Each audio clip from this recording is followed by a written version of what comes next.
So I thought that talk tonight about one of my personal favorite teachings of the Buddha.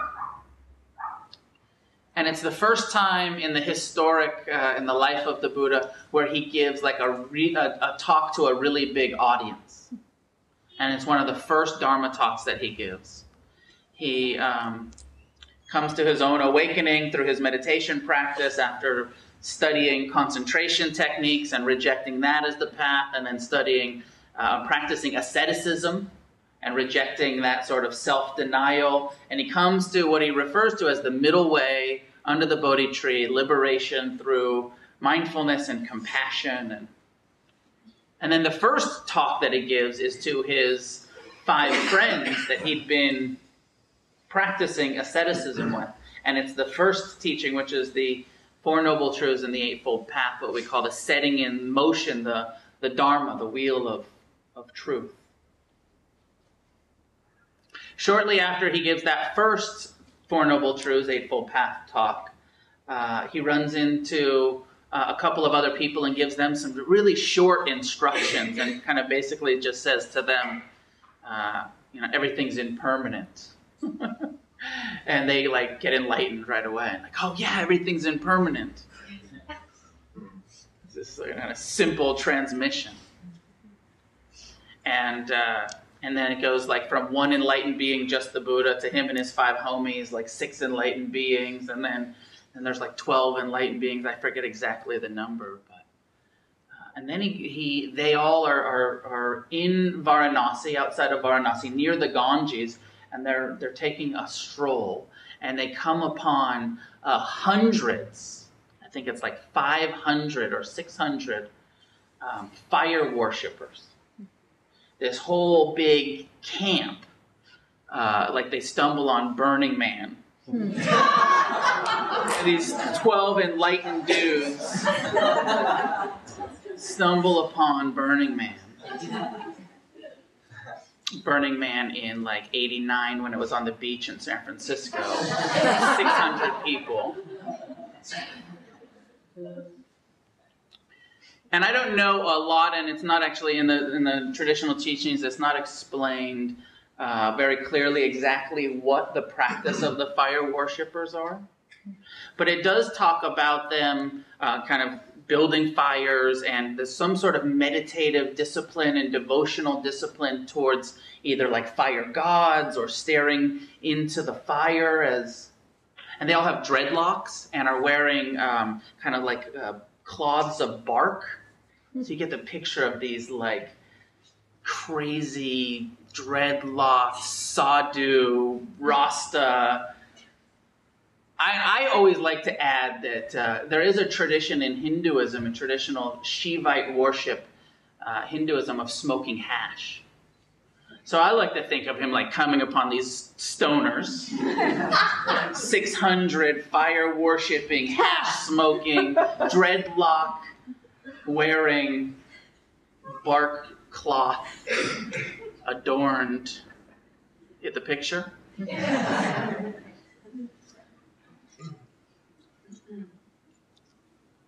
And they have a teacher, right? They have a guru, a master that is sort of leading the ceremonies, and then the Buddha and this, I think maybe the name was Alara Kalama, something like that. That was one of his teachers, anyways. They start to have this debate about like who has the best practice and the best teaching, and who's more enlightened, and who's got the best weed. I don't know.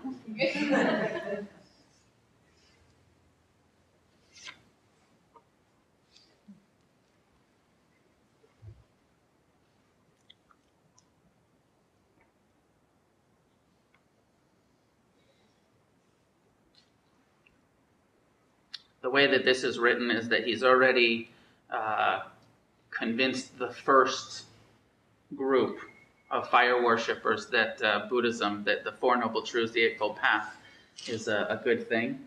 And now they're going downstream, and there's another group that they're about to encounter. I'll read to you this translation. It said, "And the Blessed One went forth from Gayasis, near Gaya, together with the company of 1,000 monks. There the Blessed One addressed the monks. Everything, O monks, is burning. And how, O monks, is everything burning? The eye is burning, visible things are burning. The mental impressions based on the eye are burning. Contact of the eye with visible things is burning. Sensation produced by the contact of the eye with visible things, be it pleasant, be it painful, be it neither pleasant nor painful, that is also burning. With that fire it is burning. I declare unto you that it is burning with the fire of greed, the fire of hatred, and the fire of ignorance. It is burning with the anxieties of birth, of death, of decay, of grief, lamentation, suffering, dejection, and despair. And then he goes on to say this about all of the sense doors. The ear is burning, sounds are burning, the nose is burning, odors are burning, the tongue is burning, tastes are burning, body is burning, objects of contact are burning. The mind is burning, thoughts are burning. Burning with the fire of greed, of anger and hatred and ignorance. Considering this, a disciple walking the noble path becomes weary of the eye, weary of visible things, weary of mental impressions based on the eye, weary of contact of the eye with visible things, weary also of the sensations produced by contact, be it pleasant, painful, or neither pleasant nor painful.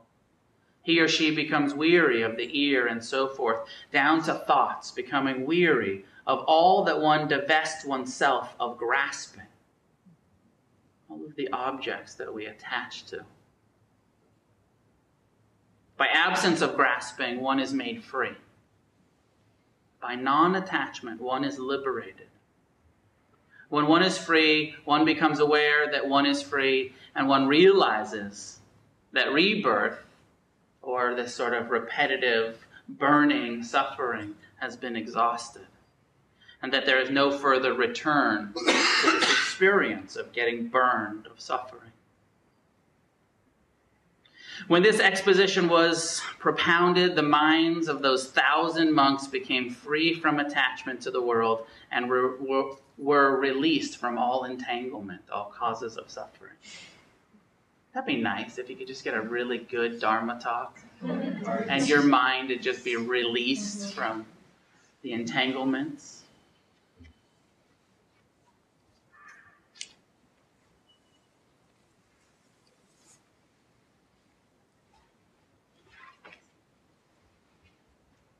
Part of the Buddha's realization and core teachings were a basic understanding of how we are wired, how this body is wired with a survival instinct, the fight or flight, that so much of what the eye, ear, nose, body, mind is experiencing this craving, constant craving. What he's calling what he's saying to the fire worshippers is burning with greed. And that the eye by itself, and part of I like this is that it's this normalizing of how impersonal craving is, how impersonal aversion is, how it's actually not your fault that you crave and cling and attach and get entangled in seeking pleasure as the source of your well-being, source of your happiness. That burning of greed is built in. Do you hear the way he's saying that? It's in the eye. It's in the objects of the eye. This is the way that it is. The survival instinct of the human condition is such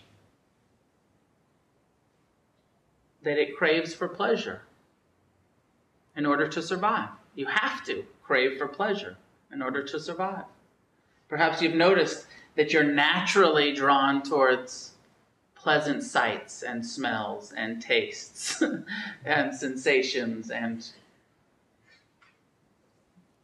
of course, it gets a little tricky because what's pleasant and what is unpleasant is definitely in the eye of the beholder, in the preferences. Perhaps even tonight when somebody told you what their favorite band was and you're like, oh God, I can't stand that. Your perception and what brings one person joy to their ear, to another is like nails on a chalkboard. But it's your perception. It's your craving. It's your aversion. And it's how identified we are with our conditioned preferences, how addicted we are to the craving, to satisfying the craving, to postponing our happiness and our well-being until we get what we want. The mind says, I can't be happy until I have a pleasant experience of one kind or another.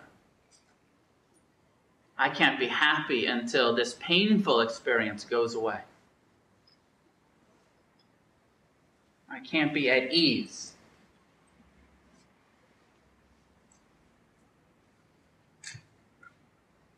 I think some people hear this and think it's a little extreme. It's all burning. It's all on fire.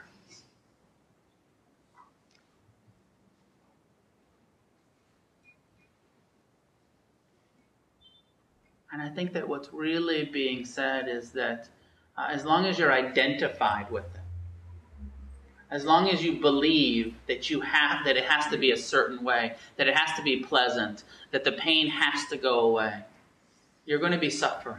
You're going to be burning.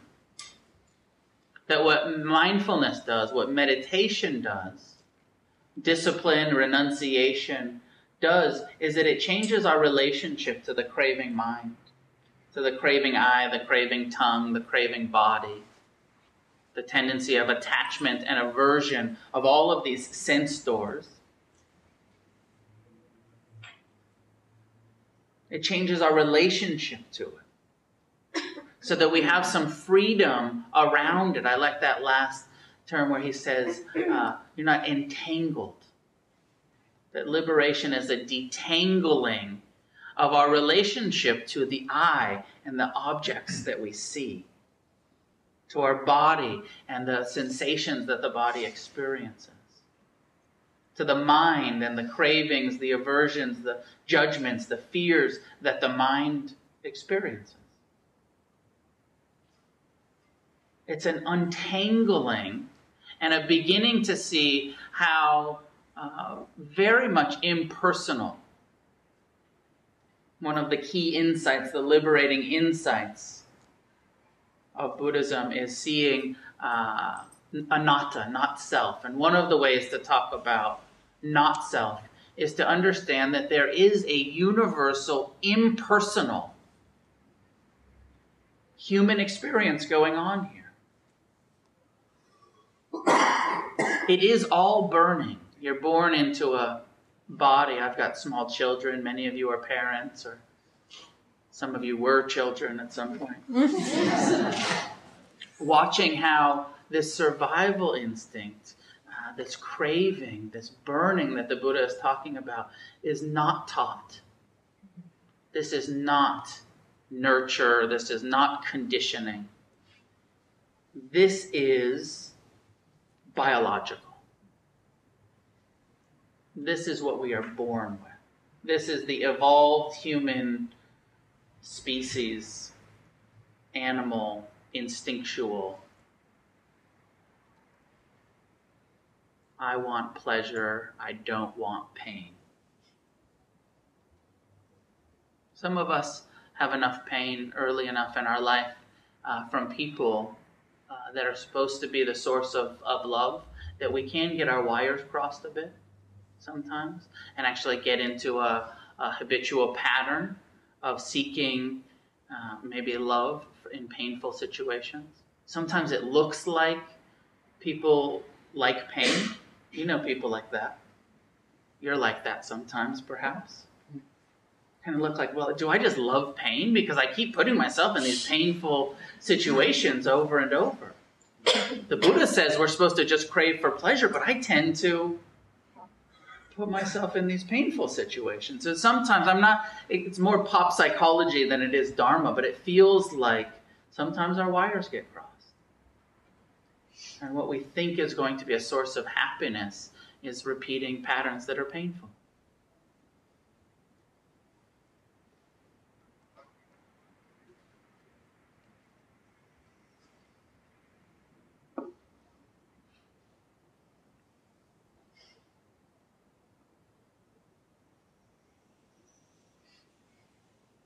I love the fact that the Buddha speaks in the language of the people that he's meeting.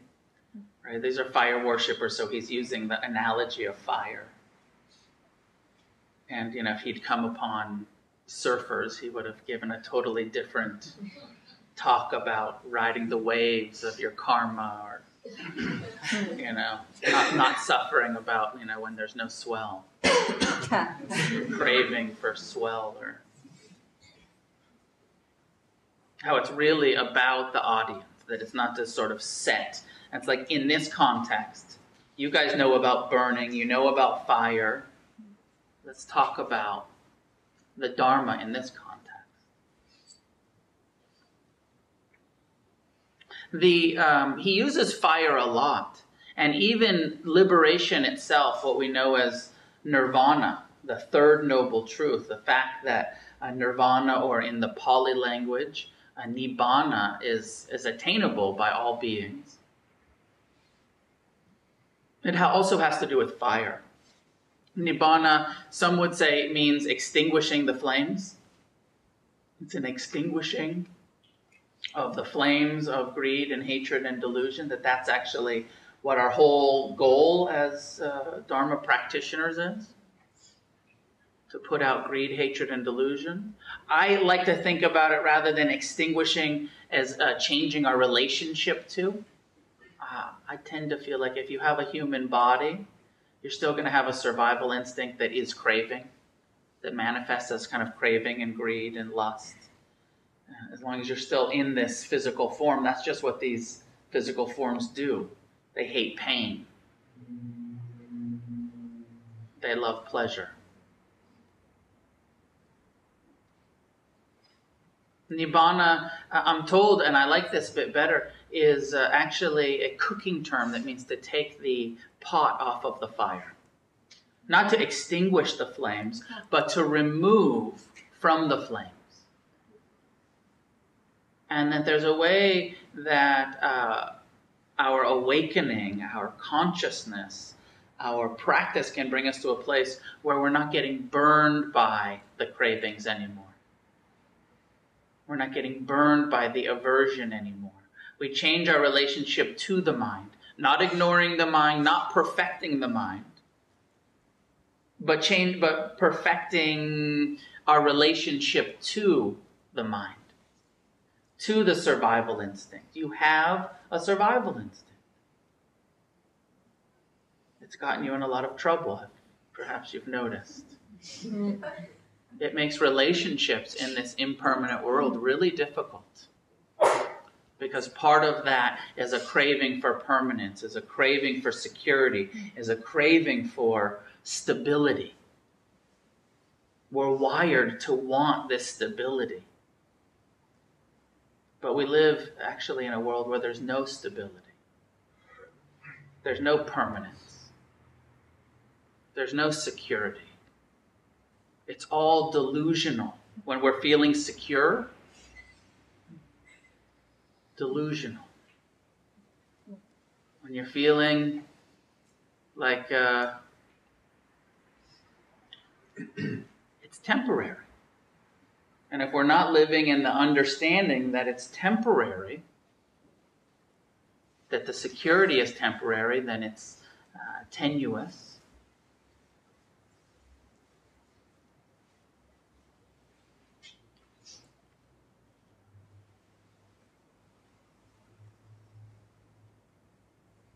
I know there's some people in the room that are thinking, but what about the joy?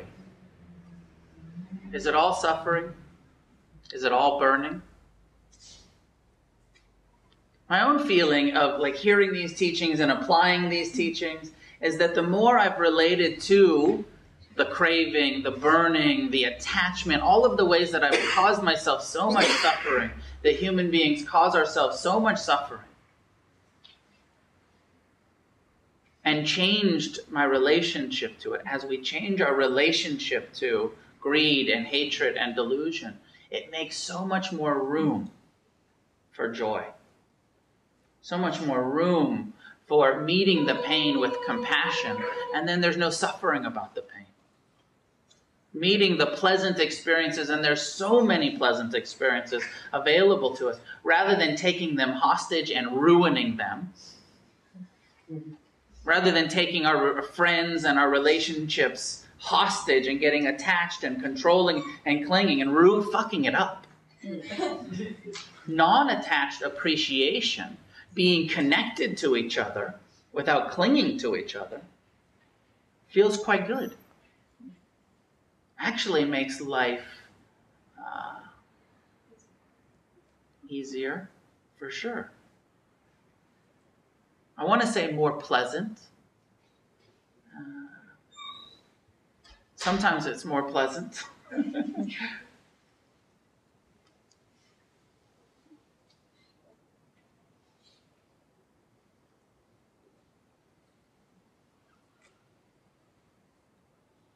The Buddha is really good at pointing out the problem. This is another one of the teachings where it points out what's getting in the way of your happiness. If you believe the cravings of the eye, the ear, the tongue, the mind, the body, if you believe that you need pleasant smells, pleasant sights, pleasant sensations in order to be content, you're going to be fucked half of the time. Because it's not going to be pleasant. Maybe more than half of the time. But when you break that belief, then you don't have to suffer about the fact that a lot of the time it doesn't sound right. If those cars would just stop driving by, I could be at peace. A lot of the times it doesn't smell right. It doesn't taste right. It doesn't feel right. When we break our addiction to it being pleasant, and we learn to tolerate unpleasantness, to meet unpleasantness with compassion, ultimately we're going for compassion, not just tolerance. Caring about, responding with mercy, with forgiveness.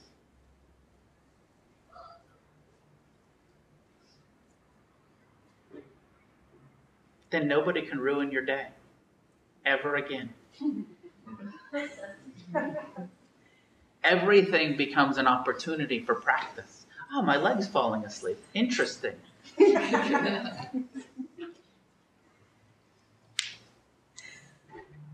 And offering this merit out in all directions, sharing it